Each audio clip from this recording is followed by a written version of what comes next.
سورہ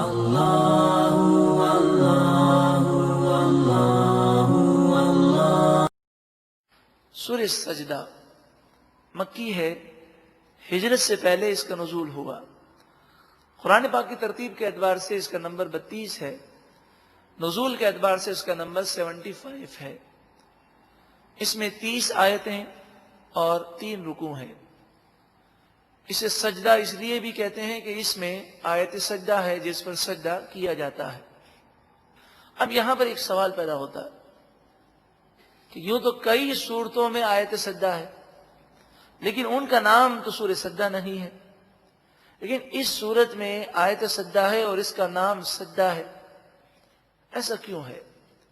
دیکھیں، نام رکھنے میں جب ہم کسی کا نام رکھتے ہیں تو ہماری مرضی ہے، اور صورتوں کے جو نام ہیں یہ بھی آسمانی ہیں جو وحی کے ذریعے رسول اللہ نے ہمیں بتائے۔ تو اللہ تعالیٰ کی مرضی و مشیت، جس کا جو نام رکھے۔ صرف سمجھانے کے لیے مثال دی جاتی ہے کہ اگر ایک ہمارا بچہ شعبان میں پیدا ہوا تو ہم نے اس کا نام شعبان رکھ دیا، اور دوسرا بچہ رمضان میں پیدا ہوا تو کیا ضروری ہے کہ ہم اس کا نام رمضان ہی رکھیں؟ ہم کوئی بھی نام رکھ سکتے، مثلا لقمان نام رکھ دیں۔ تو کوئی کہے کہ بھئی یہ کیا بات ہے کہ فلاں بچہ چونکہ شعبان میں پیدا ہوا آپ نے نام اس کا شعبان رکھا، یہ بچہ رمضان میں پیدا ہوا اس کا نام آپ نے رمضان کیوں نہیں رکھا؟ تو آپ کہیں گے نام رکھنے میں ہماری مرضی ہے، ہماری چوائس ہے۔ تو جب ہم پر کوئی اعتراض نہیں کر سکتا تو وہ تو خالق کائنات ہے، اس کے بارے میں ایسے سوالات ذہن میں پیدا شیطان کی طرف سے ہوتے ہیں، ہمیں پریشان ہونے کی کوئی حاجت نہیں ہے۔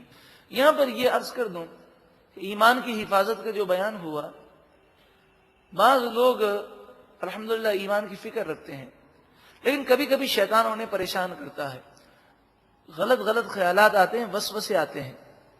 تو یہ مسئلہ یاد رکھ لیں کہ ذہن میں برے خیالات آئیں تو اس سے ایمان پر کوئی فرق نہیں پڑتا۔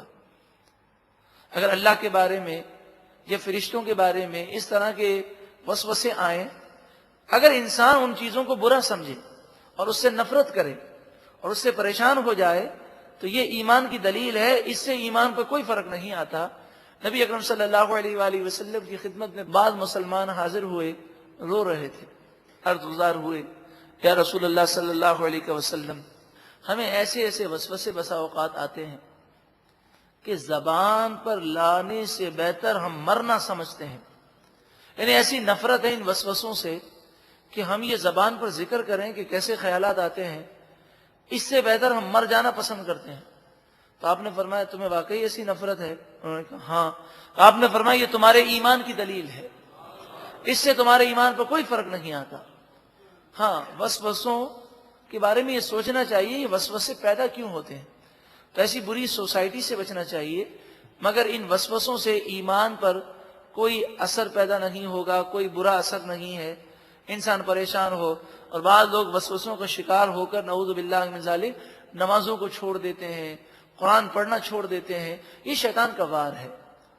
بس اعوذ باللہ من الشیطان الرجیم پڑھ لیں اور پھر ان وسوسوں کی فکر نہ کریں۔ ان وسوسوں کا حل ہی یہی ہے کہ ان سے آدمی پریشان نہ ہو اور ان پر توجہ نہ کرے، اور بس ایک دفعہ کہہ دے کہ میں اللہ کو مانتا ہوں، اسلام پر میں کاربند ہوں، مجھے ان وسوسوں کی کوئی پرواہ نہیں۔ بسم اللہ الرحمن الرحیم، اللہ کے نام سے شروع جو بہت زیادہ مہربان نہایت رحم کرنے والا۔ الف لام میم، حروف مقطعات۔ اللہ اور اس کے رسول اس کے معنی بخوبی جانتے ہیں۔ تنزیل الکتابی، یہ کتاب کا نازل کرنا ہے جو اللہ کی طرف سے ہے۔ لا ریب فیہ، اس میں کوئی شک کی گنجائش نہیں۔ من رب العالمین، یہ کتاب رب العالمین کی طرف سے ہے۔ ام یقولون افتراہ، کیا وہ کہتے ہیں اس نبی نے یہ کتاب خود بنائی؟ بل، نہیں بلکہ هو الحق من ربک، یہ کتاب آپ کے رب کی طرف سے سچی کتاب ہے۔ لتنذر قوما، تاکہ آپ ڈرائیں اس قوم کو، ما اتاہم من نذیر من قبلک، جس کے پاس آپ سے پہلے کوئی ڈر سنانے والا نبی نہیں آیا۔ یعنی مکہ مکرمہ میں اسماعیل علیہ السلام کے بعد کوئی نبی مبعوث نہیں کیا گیا. نبی آئے، طواف انہوں نے کیا، حج کیا، مگر اس قوم کی ہدایت کے لیے حضرت اسماعیل علیہ السلام کے بعد نبی اکرم صلی اللہ علیہ وآلہ وسلم ہی مبعوث کیے گئے. اور حضرت اسماعیل علیہ السلام اور حضور کے درمیان سینکڑوں سال کا فاصلہ ہے. لعلہم یہتدون، تاکہ یہ لوگ ہدایت یافتہ ہو جائیں. اللہ الذی خلق السماوات والارض، اللہ وہ شان والا ہے جس نے آسمان و زمین کو پیدا کیا. وما بینہما، اور جو کچھ ان کے درمیان ہے اسے پیدا کیا. فی ستۃ ایام، 6 دنوں میں پیدا کیا. ثم استوى علی العرش، پھر عرش پر استوا فرمایا جیسا کہ اس کی شان کے لائق ہے. اس کے ایک معنی متاخرین مفسرین نے یہ بیان کیے کہ اللہ تعالیٰ نے عرش بنایا. ما لکم من دونہ من ولی ولا شفیع، اللہ تعالیٰ کے مقابلے میں نہ کوئی تمہارا دوست ہے اور نہ کوئی سفارش کرنے والا، یعنی اللہ سے کوئی بچا نہیں سکتا. اگر ایمان برباد ہو گیا تو ہمیشہ کے لیے تباہی ہے. افلا تتذکرون، کیا تم نصیحت حاصل نہیں کرتے؟ یدبر الامر، اللہ تعالی تمام معاملات کی تدبیر فرماتا ہے، حکم فرماتا ہے. من السماء الی الارض، اور یہ حکم آسمان سے زمین کی طرف نازل ہوتا ہے، یعنی فرشتے اس حکم پر عمل کرتے ہیں اور آسمان سے زمین پر آتے ہیں. ثم یعرج الیہ، پھر یہ حکم اللہ ہی کی طرف رجوع لائے گا اور ساری کائنات فنا ہو جائے گی. فی یوم، اس دن کی طرف، کان مقدارہ الف سنۃ مما تعدون، جس کی مقدار 1000 سال جتنی ہے، وہ گنتی جو تم شمار کرتے ہو. قرآن پاک میں ایک مقام پر یہ ہے کہ قیامت کا دن 50,000 سال کا ہے، اور اس مقام پر ہے 1000 سال کا ہے. اور حدیث پاک میں ہے کہ قیامت کا دن مومن کے لیے ایک نماز کے وقفے جتنا ہوگا، یعنی ایک نماز پڑھنے میں جو وقت لگتا ہے. تو قیامت کا دن اصل تو ہے 50,000 سال کا. جس کے گناہ زیادہ ہوں گے اسے 50,000 سال محسوس ہوگا، اور جس کے گناہ کم ہوں گے اسے یہ کم محسوس ہوگا. یہاں تک کہ بعض لوگوں کو 1000 سال محسوس ہوگا، اور جو نیک ہوں گے انہیں یہ چند منٹ کا قیامت کا دن محسوس ہوگا. ذالک عالم الغیب والشہادۃ العزیز الرحیم، یہی غیب و شہادت کو جاننے والا رب ہے جو غالب ہے، مہربان ہے. الذی احسن کل شیء خلقہ، وہی رب ہے جس نے ہر چیز کو بہت ہی خوبصورت پیدا کیا. کوئی بھی جانور ہو، کوئی پرندہ ہو، کوئی کیڑا ہو، کوئی انسان ہو، جس چیز کی اسے ضرورت تھی جسم میں، اس کے جسم میں وہ چیزیں پیدا کر دی گئیں. اور جو ترتیب ہے وہ ترتیب اتنی پیاری ہے کہ اس سے علاوہ اور کوئی ترتیب پیاری ہو ہی نہیں سکتی. وَبَدَأَ خَلْقَ الْإِنسَانِ مِنْ طِينٍ، اور اللہ نے انسان کو ابتدائی طور پر مٹی سے پیدا کیا، حضرت آدم علیہ السلام کو. ثم جعل نسلہ من سلالۃ من ماء مہین، پھر اللہ تعالی نے ایک بے وقت پانی کے نچوڑ، پانی کے خلاصے یعنی نطفے سے اس کی نسل کو جاری کیا. ثم سواہ، پھر اللہ نے انسان کو سیدھا کیا، یعنی حضرت آدم علیہ السلام کو ٹھیک بنا دیا گیا. وَنَفَخَ فِيهِ مِن رُوحِهِ، پھر اپنی روح آدم علیہ السلام میں پھونکی، یعنی اپنے دربار کی مقرب اور بزرگ روح کو حضرت آدم علیہ السلام کے جسم میں ڈالا. وَجَعَلَ، اور کر دیا، لَكُمُ السَّمْعَ وَالْأَبْصَارَ وَالْأَفْئِدَةَ، تمہارے لیے سماعت بنائی، یعنی کان بنائے، آنکھیں بنائی اور دل بنائے. یعنی تم میں سننے کی صلاحیت ہے، دیکھنے کی صلاحیت ہے اور سمجھنے کی صلاحیت ہے، جس سے دنیا میں آ کر تم علم حاصل کرتے ہو. قلیلا ما تشکرون، تم بہت ہی کم شکر کرتے ہو. وقالوا اور وہ بولے اذا ضللنا فی الارض کیا جب ہم زمین میں مل جائیں گے اور مٹی ہو جائیں گے اِنَّا لَفِي خَلْقٍ جَدِيدٍ کیا پھر بھی نئی پیدائش میں ہم دوبارہ اٹھیں گے. بل ہم بلقاء ربہم کافرون ہاں کیوں نہیں بلکہ یہ کافر اپنے رب سے ملاقات کا انکار کرتے ہیں، قیامت کو نہیں مانتے.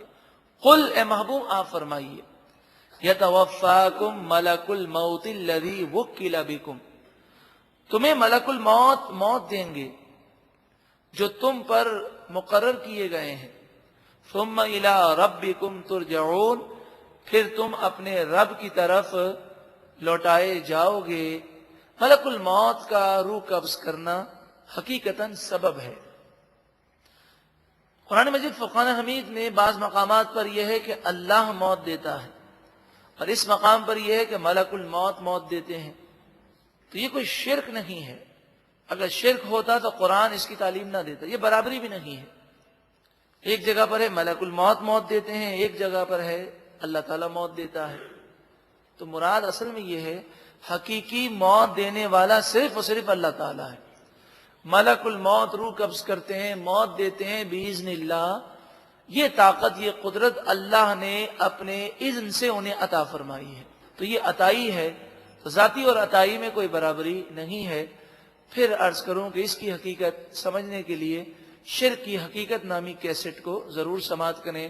اللہ رب العالمین نور قرآن پاک سے ہم سب کے قلوب کو منور فرمائے اور قرآن مجید فرقان حمید کے نور سے رب العالمین ہم سب کو ایسا منور کرے کہ ہم خوب خوب قرآن کی دعوت عام کریں اور دنیا اور آخرت میں قرآن کے نور کی برکت سے ہم سب کا بیڑا پار ہو جائے. وَلَوْ تَرَى اور اگر تو دیکھے اِذِ الْمُجْرِمُونَ اس وقت کو کہ جب مجرم ناکسوا رؤوسہم عند ربہم اپنے رب کی بارگاہ میں اپنے سروں کو جھکائے ہوئے ہوں گے اور شرمندہ و نادم ہوں گے اور کہیں گے ربنا اے ہمارے رب ابصرنا ہم نے سب کچھ دیکھ لیا وسمعنا اور سن لیا یعنی جو سنا تھا اسے آج اپنی آنکھوں سے دیکھا. فارجعنا نعمل صالحا اے پروردگار تو ہمیں واپس بھیج دے تو ہم اچھے عمل کریں گے. انا موقنون بے شک ہم یقین کرنے والے ہیں. اس آیت کریمہ میں بہت ہی پیارا درس ہے کہ آج انسان گناہ کرتے وقت یہی خیال کرتا ہے کہ میں کل نیک بن جاؤں گا اور پھر جب وہ کل آتی ہے یعنی موت آ جاتی ہے تو اس وقت وہ ندامت کے آنسو بہائے گا مگر اس وقت کے ندامت کے آنسو قبول نہ ہوں گے. تو کافر ہو مشرک ہو کہ گناہ گار ہو ہر ایک کو اسی زندگی کے اندر نیک اعمال اختیار کرنے ہیں اور رب کو راضی کرنے والے کام کرنے ہیں. سستی و غفلت کے بعد صرف افسوس کرنا باقی رہ جائے گا. وَلَوْ شِئْنَا اور اگر ہم چاہتے لَآتَيْنَا كُلَّ نَفْسٍ هُدَاهَا تو ہر جان کو ہدایت یافتہ کر دیتے. انسان کے اندر ایسی صلاحیت ہی پیدا نہ کی جاتی کہ وہ اپنی عقل استعمال کر سکے. انسان کے اندر ایسی صلاحیتیں پیدا کی گئیں کہ عقل کو استعمال کرے. دو راستے دیے گئے اور اس میں سے کون سا راستہ وہ منتخب کرتا ہے یہ اسے اختیار دیا گیا. اللہ تعالیٰ فرماتا ہے اگر ہم چاہتے تو یہ اختیار نہ دیتے. ہر ایک سیدھے راستے پر چلنے پر مجبور ہوتا مگر اس وقت پھر جنت کی بہاریں جو سیدھے راستے پر چلنے والوں کو ملتی ہیں اور یہ دنیا جو دارالامتحان ہے، پھر یہ دنیا دارالامتحان نہ رہتا۔ ولیکن حق القول منی، ہاں لیکن میری طرف سے قول ثابت ہو گیا، لَأَمْلَأَنَّ جَهَنَّمَ مِنَ الْجِنَّةِ وَالنَّاسِ أَجْمَعِينَ، کہ میں نے کہا ضرور بضرور میں تمام جنات سے اور تمام انسانوں سے جو گناہگار ہوں گے، کافر ہوں گے، ان سے جہنم کو بھر دوں گا۔ تو وہ قول ثابت ہوا اور یہ جہنم والے کام کر رہے ہیں۔ اللہ رب العالمین نے ہدایت کی راہیں عطا فرمائیں۔ لوگ جہنم کا راستہ اختیار کرتے ہیں۔ اگر سارے دنیا کے لوگ جہنمی ہو جائیں تو رب العالمین سب کو جہنم میں ڈالنے پر قادر ہے۔ یہ خیال نہیں کرنا چاہیے کہ کیا سارے ہی یہ گناہ کر رہے ہیں۔ عام طور پر لوگوں کی فطرت ہے کہ جب اکثریت گناہ کر رہی ہو تو وہ گناہ کو بھی گناہ نہیں سمجھتے، وہ کہتے ہیں اگر یہ غلط ہوتا تو سارے کرتے۔ مسلمانوں کی اکثریت بے نمازی ہے، اکثریت اپنی نگاہوں کی حفاظت نہیں کرتی، اکثریت جھوٹ بولتی ہے، تو اکثریت کے برے اعمال کی وجہ سے یہ کوئی جائز نہیں ہوگا۔ آج کافروں کی اکثریت ہے، پھر بھی کفر جہنم میں لے جانے والا ہی کام ہے۔ فَذُوقُوا بِمَا نَسِيتُمْ لِقَاءَ يَوْمِكُمْ هَذَا، پس تم چکھو اس کا عذاب کہ تم نے آج کے دن کی ملاقات کو بھلا دیا تھا، تمہیں اس کی پرواہ نہ رہی۔ اِنَّا نَسِينَاكُمْ، بے شک آج ہم تمہیں چھوڑ دیں گے اپنے عذاب میں۔ وَذُوقُوا عَذَابَ الْخُلْدِ بِمَا كُنْتُمْ تَعْمَلُونَ، اور تم ہمیشہ کا عذاب کا مزہ چکھو گے اس وجہ سے کہ تم برے کام کیا کرتے تھے۔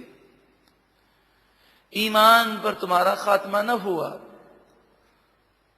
اور جب تم کافر مرے ہو، لہذا تمہارے لیے ہمیشہ کا عذاب ہے۔ اب آیت سجدہ ہے، انما یؤمن بآیاتنا الذین اذا ذکروا بها، مومن تو وہی ہیں کہ جو ہماری آیتوں پر ایمان رکھتے ہیں۔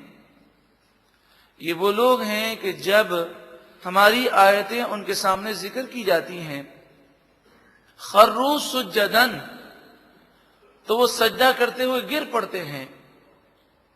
وَسَبَّحُوا بِحَمْدِ رَبِّهِمْ، اور وہ اپنے رب کی حمد تعریف بیان کرتے ہیں، اپنے رب کی تعریف کرتے ہوئے اس کی پاکی بیان کرتے ہیں۔ وَهُمْ لَا يَسْتَكْبِرُونَ، اور وہ تکبر نہیں کرتے۔ اس آیت کریمہ میں یہ جو فرمایا گیا کہ آیتیں سن کر وہ سجدے میں گر جاتے ہیں، اس سے ایک مراد تو یہی ہے کہ اللہ تبارک و تعالی کی عظمت کا اقرار کرتے ہیں اور وہ اپنے آپ کو سجدے میں جھکا دیتے ہیں۔ اور دوسری مراد دل کا سجدہ بھی ہے کہ جب قرآن کی آیتیں سنتے ہیں تو ان کے دل اللہ کی بارگاہ میں جھک جاتے ہیں اور وہ عاجزی انکساری کا پیکر بن جاتے ہیں۔ ان نیک بندوں کا ذکر ہے، ہماری راتیں تو غفلت میں گزرتی ہیں۔ تتجافى جنوبهم عن المضاجع، ان کے پہلو بستروں سے الگ ہو جاتے ہیں، یہ نیند کو چھوڑ کر رات کی تنہائیوں میں اللہ کی بارگاہ میں کھڑے ہوتے ہیں۔ یدعون ربهم خوفا وطمعا، اور وہ اپنے رب کو یاد کرتے ہیں اس کے عذاب سے ڈرتے ہوئے اور اس کی رحمت کی امید کرتے ہوئے۔ وَمِمَّا رَزَقْنَاهُمْ يُنْفِقُونَ، اور جو مال ہم نے انہیں دیا اس مال سے وہ ہماری راہ میں خرچ کرتے ہیں۔ اللہ ہمیں بھی ان لوگوں میں شامل فرمائے۔ رات کو تہجد کے وقت اٹھنا اور خوب اللہ کی بارگاہ میں رونا، دعائیں کرنا، نماز پڑھنا، یہ ایسے اعمال ہیں کہ بسا اوقات انسان کی بخشش کا یہی ذریعہ بنتے ہیں۔ فَلَا تَعْلَمُ نَفْسٌ مَا أُخْفِيَ لَهُم مِّن قُرَّةِ أَعْيُنٍ، کوئی جان یہ نہیں جانتی کہ اس کی آنکھوں کی ٹھنڈک کس کام میں رکھی گئی ہے۔ کوئی جان یہ نہیں جانتی کہ کس کام میں اس کی آنکھوں کی ٹھنڈک ہے، یعنی وہ نہیں جانتا کہ کون سی نیکی اسے جنت میں لے جائے گی، کون سی نیکی اس کے لیے آنکھوں کی ٹھنڈک کا باعث بنے گی۔ لہذا کسی نیکی کو حقیر اور چھوٹا سمجھ کے نہ چھوڑو، کیا معلوم اسی نیکی سے اللہ راضی ہو جائے، اور کسی گناہ کو چھوٹا سمجھ کے نہ کرو، کیا معلوم اللہ تعالیٰ اسی گناہ پر ناراض ہو جائے۔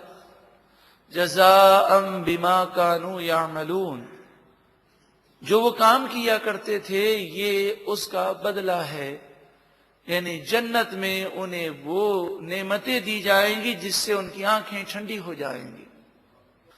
افمن کان مؤمنا، کیا جو مومن ہو، کمن کان فاسقا، وہ فاسق کے برابر ہو سکتا ہے۔ فاسق یعنی گناہگار۔ مومن سے یہاں مراد ہے مسلمان بھی ہو اور نیکوکار ہو، تو جو نیکی کرنے والا ہے وہ اور گناہ کرنے والے دونوں برابر نہیں ہیں۔ لا یستوون، تو یہ دونوں برابر نہیں ہیں۔ ہم نے تو برابر سمجھا کہ گناہ کو کوئی چیز ہی نہ سمجھا۔ اما الذین آمنوا، بہرحال وہ لوگ جو ایمان لائے، وعملوا الصالحات، اور انہوں نے اچھے عمل کیے، فلہم جنات المأوى، پس ان کے لیے جنتوں کا ٹھکانہ ہے، ہمیشہ رہنے والی جنتوں میں انہیں رہنا ہے۔ نزلا بما كانوا يعملون، یہ جو اچھے کام کیا کرتے تھے اس کے بدلے میں یہ اللہ کی طرف سے مہمان نوازی ہے۔ وَأَمَّا الَّذِينَ فَسَقُوا، اور بہرحال جن لوگوں نے گناہ کیے، فَمَأْوَاهُمُ النَّارُ، تو ان کا ٹھکانہ جہنم ہے۔ اور اگر ایمان برباد ہو گیا گناہوں کے سبب تو پھر جہنم میں ہمیشہ رہنا ہے۔ کلما ارادو، جب کبھی وہ ارادہ کریں گے، ان یخرجوا منہا، کہ وہ اس جہنم سے باہر نکلیں، اعیدوا فیہا، وہ اس جہنم میں دوبارہ لوٹا دیے جائیں گے۔ وقیل لہم، اور کہا جائے گا ان سے، ذوقوا عذاب النار الذی کنتم بہ تکذبون، اس جہنم کے عذاب کا مزہ چکھو جس کو تم جھٹلایا کرتے تھے۔ مومن مسلمان جہنم کے عذاب کو جھٹلا نہیں سکتے، مگر کبھی کبھی انسان نادانی کرتا ہے اور مذاق میں کفریات تک بک دیتا ہے، پھر توبہ نہیں کرتا، اور اسی عالم میں اگر دنیا سے جائے تو پھر تو ہمیشہ کے لیے جہنم ہے۔ مثلا بعض لوگوں کو جب ڈرایا جائے تو مذاق اڑاتے ہیں اور کہتے ہیں ارے جہنم میں جانے میں تو بڑے مزے آئیں گے، نعوذ باللہ من ذالک۔ سارے یہ فلمی ایکٹر اور یہ سارے گناہگار ان کے وہ نام لیتے ہیں اور کہتے ہیں وہ بھی وہاں ہوں گے، ہم بھی وہاں ہوں گے۔ تو وہ دل سے یہ بات نہیں کہتے، یہ زبان سے صرف مذاقن کہتے ہیں۔ تو زبان سے یہ کہنا بھی کفر ہے کہ اللہ کے عذاب کا مذاق اڑانا ہے۔ اگر ایسا آج تک کہا ہو تو سچی پکی توبہ کریں اور تجدید ایمان کریں۔ اسی طرح بعض لوگ جنت کا مذاق اڑاتے ہیں، اگر انہیں یہ کہا جائے یہ اعمال کریں جنت ملے گی، تو جنت کو کیا کریں گے لے کر؟ اس کی سیب بھی ہزاروں سال پرانے ہیں، نعوذ باللہ من ذالک۔ اس کی حوریں جو ہیں ہزاروں سال سے پیدا ہو گئی ہیں، ایسی ہزاروں سال پرانی حوروں کو کیا کریں گے؟ تو یہ بھی کفر ہے، نعوذ باللہ من ذالک۔ اللہ کی جنت کا مذاق اڑانا ہے، چاہے وہ دل سے نہ کہہ رہا ہو، زبان سے اس طرح کی باتیں کہے تو یہ کلمہ کفر ہے۔ تو نہ تو جنت کا مذاق اڑانا چاہیے، نہ جہنم کا۔ نہ فرشتوں کا، نہ انبیاء کا، نہ کتابوں کا. اسی طرح شریعت کے کسی حکم کا مذاق اڑانا بھی کفر ہے. اسی طرح رسول اللہ صلی اللہ علیہ وآلہ وسلم کی کسی سنت کو حقیر سمجھنا، اس کی توہین کرنا، اس کی بے ادبی کرنا، یہ بھی کفر ہے. وَلَنُذِيقَنَّهُم مِّنَ الْعَذَابِ الْأَدْنَىٰ، اور ضرور بضرور ہم انہیں دنیا کے عذاب کا مزہ چکھائیں گے. دون العذاب الاکبر، بڑے عذاب کے علاوہ. لعلہم یرجعون، تاکہ وہ لوٹ جائیں. یعنی جو گناہ گار ہیں ان پر دنیا میں مصیبتیں آئیں گی تاکہ انہیں ہدایت ملے. عقل مند لوگ ان مصیبتوں میں اللہ کو یاد کر کے سچی پکی توبہ کر لیتے ہیں. وَمَنْ أَظْلَمُ مِمَّنْ ذُكِّرَ بِآيَاتِ رَبِّهِ، اس سے بڑھ کر ظالم کون کہ جسے اس کے رب کی آیتیں یاد دلائی گئیں. ثم پھر اعرض عنها، اس نے ان آیتوں سے اعراض کر لیا، روگردانی کی، ان پر غور نہ کیا. اِنَّا مِنَ الْمُجْرِمِينَ مُنْتَقِمُونَ، بے شک مجرموں گناہ گاروں سے ہم انتقام لیں گے. رب العالمین جب بدلہ لے گا تو کوئی مقابلہ کرنے کی طاقت نہیں رکھتا. اللہ تعالی ہمیں جہنم کے عذاب سے محفوظ فرمائے اور جہنم میں جانے والے کاموں سے بھی محفوظ فرمائے. جہنم میں لے جانے والے کاموں سے اور اعمال سے اللہ تعالی ہمیں نجات عطا فرمائے. ایک مرتبہ محبت کے ساتھ درود و سلام پڑھیے.